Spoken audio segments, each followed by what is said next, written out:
Good morning, Adrian. Thanks for joining me. Before we begin, tell us a little bit about yourself. Great. Thanks, Tom. Lovely to speak to you. So my name's Adrian Del Maestro. I work in PwC strategy and basically, like all consultants, we wear many hats. But I think the key ones for this conversation is I am responsible for thought leadership. So where our firm has a perspective on market trends, everything from oil and gas to low carbon, that typically falls on my patch. And then the other thing is I advise with my colleagues many companies in the energy sphere as well as the non-energy sphere around how to navigate the energy transition. And given what we're seeing now in terms of the geopolitical crisis, you can imagine we're getting a lot of queries. Indeed. And I really reached out to you to do this interview after reading an excellent piece that you wrote for the CBI around how CEOs can manage some of the spiraling costs at the moment. Can you, just for our watchers, tell us a little bit about that article and the advice that you were giving? Yeah, sure.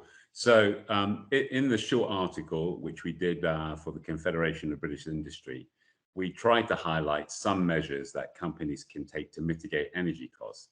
I have to put a caveat up front, which is, if you're a corporate that's heavily exposed to energy as an input cost, the reality is there's only a certain number of things that you can do. But just generally, as good practice, a few things companies should think about.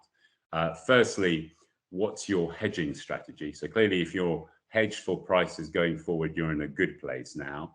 If you're coming out of that hedging contract or thinking of doing a new one, you really do need to figure out which period you want to hedge for. And we'll probably touch upon this later. But for example, a lot of the industry commentators are talking about this coming winter being a really tough period. That might be a period that you want to hedge for your prices. The other lever you can pull is good old-fashioned energy efficiency. It's often an area that's the easiest to address demand management and sometimes is overlooked.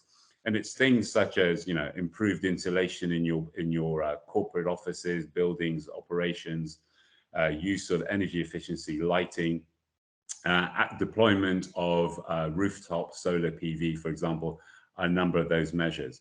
The other things you can think about demand management.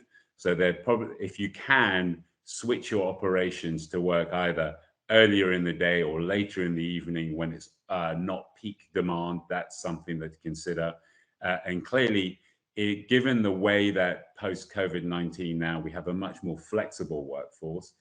If you can encourage remote operations under your colleagues working from home, or maybe shifting your office from a large one to a smaller one that's more energy efficient.